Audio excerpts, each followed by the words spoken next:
We're all gonna die. You can't control that. How are you gonna be remembered? More importantly, how are your kids gonna remember you?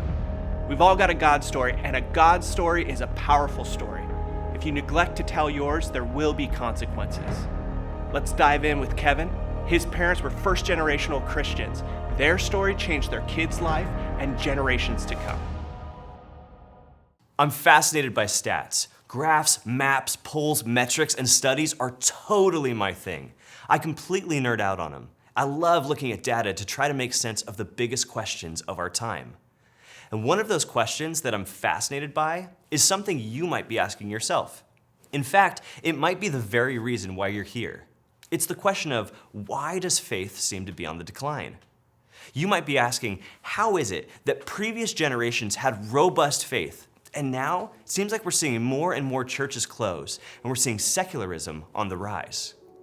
How come people who deeply love Jesus often have kids who want nothing to do with him?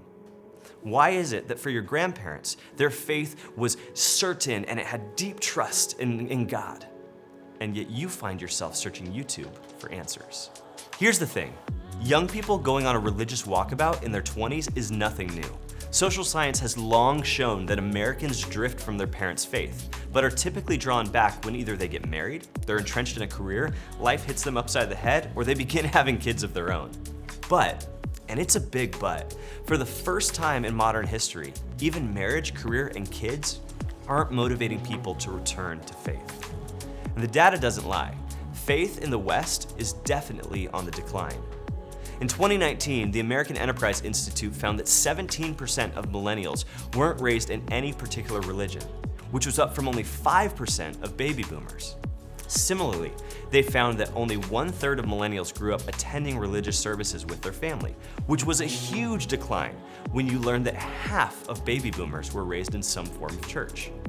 The website 538 makes the connection that faith is on the decline because the majority of millennials and Gen Z never had strong religious ties, making it less likely for them to develop habits to make it easier to turn or return to faith. And the Barna Group, they found that young people have found their experience of Christianity to be shallow, exclusive, and not relevant to their everyday lives. And while there is some encouraging research on the vitality of faith in young people who still do believe in God, the stats about people leaving their faith should cause us to continue to ask more and more good questions. But here's the great thing. God has quite a lot to say on the subject, and his answer, which is seen throughout the entirety of the Bible, is the place where we need to start.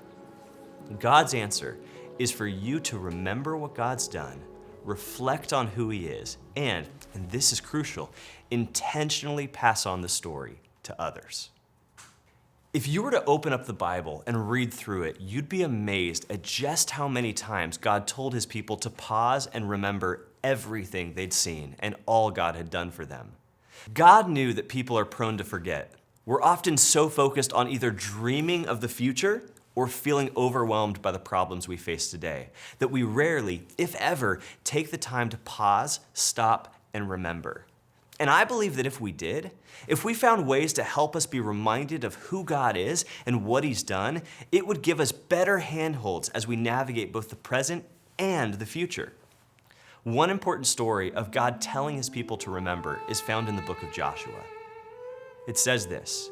It says, when the whole nation had finished crossing the Jordan, the Lord said to Joshua, choose 12 men from among the people, one from each tribe, and tell them to take up 12 stones from the middle of the Jordan, from right where the priests are standing, and carry them over with you, and put them down at the place where you will stay tonight. So Joshua called together the 12 men he had appointed from the Israelites, one from each tribe, and said to them, go over before the ark of the Lord your God into the middle of the Jordan. Each of you is to take up a stone on his shoulder, according to the number of the tribes of the Israelites, to serve as a sign among you. In the future, when your children ask you, what do these stones mean? Tell them that the flow of the Jordan was cut off before the ark of the covenant of the Lord. When it crossed the Jordan, the waters of the Jordan were cut off. These stones are to be a memorial to the people of Israel forever. These verses are the culmination of a much larger story. When the Bible says the whole nation had finished crossing the Jordan, it's assuming that you recognize just how big of a deal that is. So to truly understand it, we need to quickly rewind and tell the bigger story. In Genesis 15, we meet a man named Abram. God plucks him out of obscurity and forever changes his life. And when he changes his life, God gives him a new name, the name Abraham, to serve as a permanent reminder to him and to you that when God changes you, you are truly changed. God then promised Abraham that he will have more descendants than he could possibly imagine. He's also promised that his descendants would be given a land, a place that would signify God's care and his love and his provision. But that promise didn't happen immediately. No, there were quite a few wrinkles in the story, things that Abraham would have never imagined. A famine came upon the land, and God provided for them by allowing them to live and grow in number by moving to Egypt.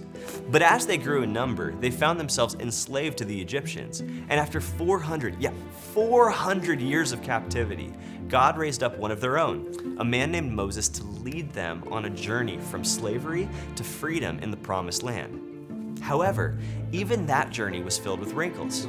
Time and time again, God showed his people that he was with them and that he had never left them, that he provided for them. But time and time again, the people forgot what God had done for them. They doubted God, they grumbled, and they complained.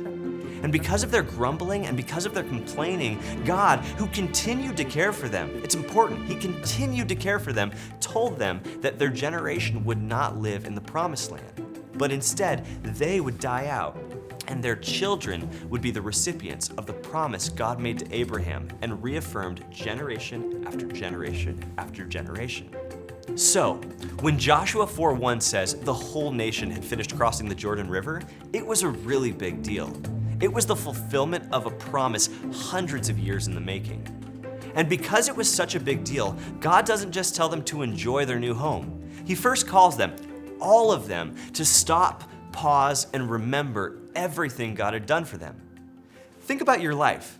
Think about when you finally get the thing that you've been wanting. When you finally feel like, man, this is my time. This is my time to thrive. Man, I got into the right school. I'm finally with the right person. I got the right job, or I got the promotion that I've been waiting for so long. You know that feeling, right? You're in a place of like, this is it. And everything and everyone around you might be saying, keep going, go forth, get after it. But how often do people actually tell you to stop and pause and remember just how you got there? Now think about the people of God. They're in the promised land. This is what they've been waiting their entire lives for. It would make so much sense for all of them, like all 2 million of them who had crossed over into the promised land, to run to the nearest crate and barrel and start picking out everything they needed for their new dream homes. Come on. And God says, whoa, stop. Pause. And before you do any of that, gather some stones and carry them with you to make a memorial. But why? Why would God make such a big deal here and elsewhere about pausing and remembering? Well, it's because God knew that they were prone to forget. And God knew that when people forget, they often place themselves as the heroes of their own story. And when they do that, the story of God is not handed down from generation to generation. That's why God told them that the stones would be a reminder for them and for future generations. But they had a responsibility, and that responsibility was to remember what God had done for them and to intentionally share stories of all God had done with their kids and their grandkids. If stories aren't passed on, stories die. And if your story isn't passed on, your story will die too. I firmly believe that the way we see the world changed is by us sharing the stories of what God has done in us with the people God has entrusted to us. On the other hand, if we see faith retracting and not expanding, and if we see belief in Jesus on the decline, it has a lot to do with people who've been changed by God failing to share those stories of what God's done in their lives with the people in their lives. It's because so many people have chosen to keep Jesus for themselves and haven't been intentional with remembering and sharing their story. So I have a question for you. Do you want to see the world around you changed? Do you want to see your life with God grow? Do you want to help open the eyes of the people you love to the goodness and love of God? Yeah? Well, then do this. Write these things down, memorize them, tattoo them, because I've got 3 habits that must become a part of your life. The first habit is this: Remember what God has done. Now, this may seem obvious, but it's crucial. Remember what God has done in and for you. Remember what God has done in and for the people around you. And remember what God has done throughout history. Remembering isn't as easy as you might think. In fact, if you don't make a plan to remember, you ultimately make a plan to forget. So, how should you make a plan to remember? There's a million ways you can do it, and there isn't necessarily one right way. But for me, it's journaling. You see, I've been journaling since I was in college. And a few times a year, I'll pull my journals. I've got like 15 of these on off my shelf, and I'll just begin to flip through them.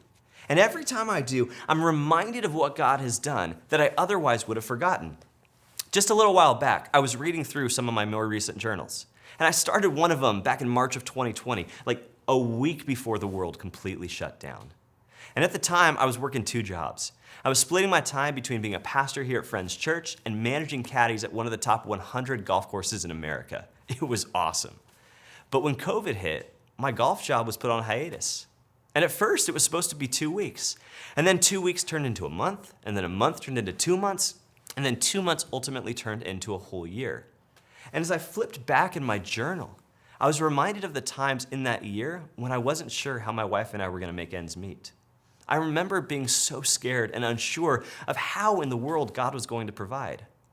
But when I read my journal, I saw that I trusted God with my confusion. I saw that I trusted God with my insecurity and even with my pride.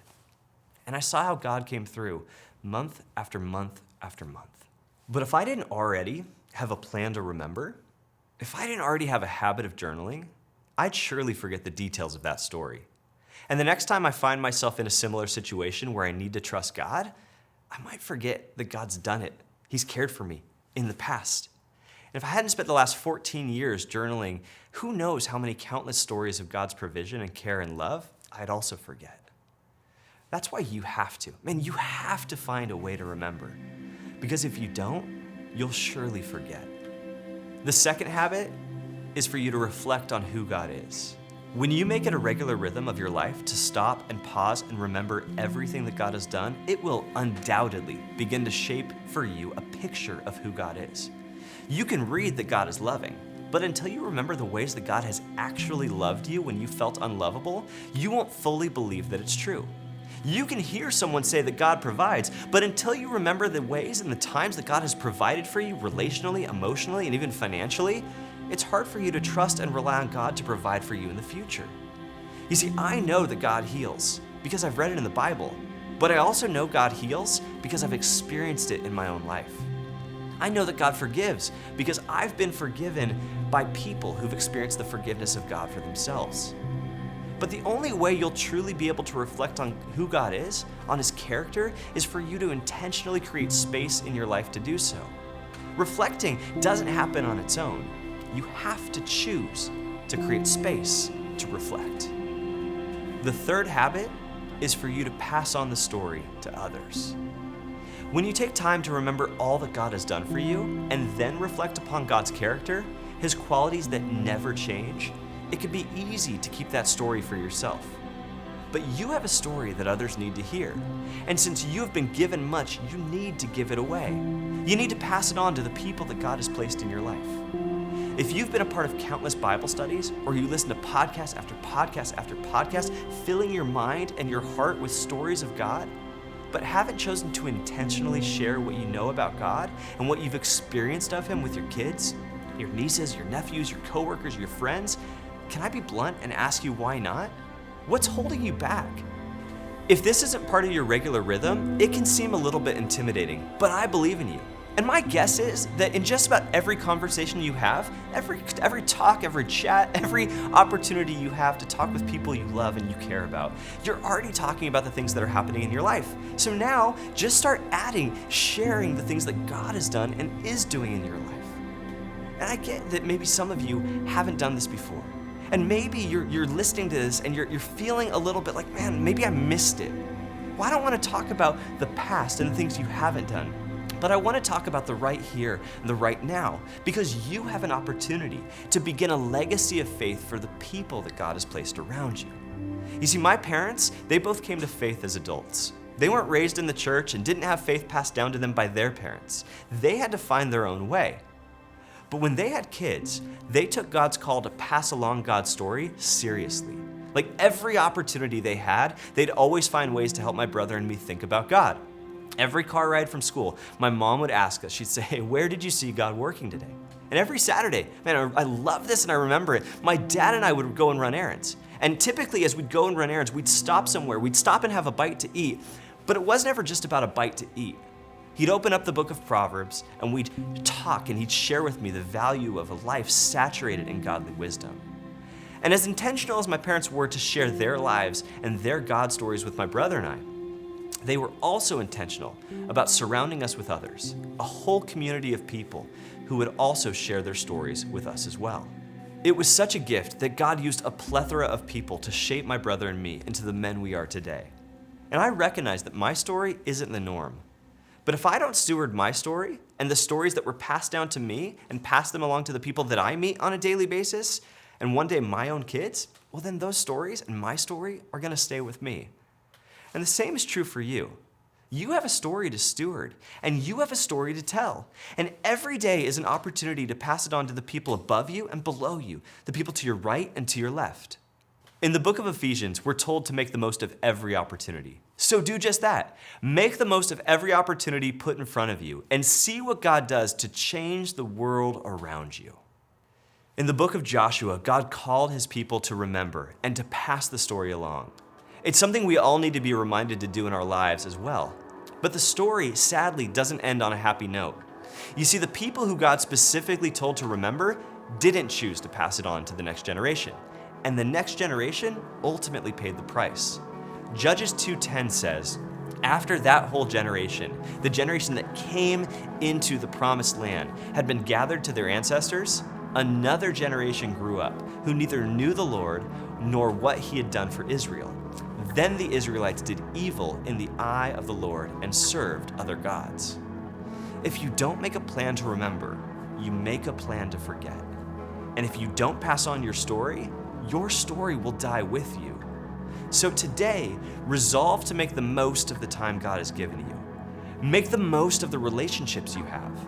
God loves you, and he's done so much in your life and is doing so much in your life. Make much of him and leave a legacy of faith for the generations who follow. Let me leave you with a blessing and an affirmation. May God bless you and affirm you. May you be reminded of the ways that God has cared for you. May you be reminded of the ways God has seen you. May you be reminded of God's love, his grace, and his gift of salvation. And may you reflect upon the character of God. May you reflect upon God's never-changing attributes. May you be encouraged that he will never stop loving you, that he will never leave you nor forsake you. Amen. Hey, thanks for joining us. If this episode blessed you, please subscribe because we have weekly episodes and we have daily encouraging content for you. Hey, go back and check out this episode because this is really important to me. It's about violence in the Old Testament and God commanding war.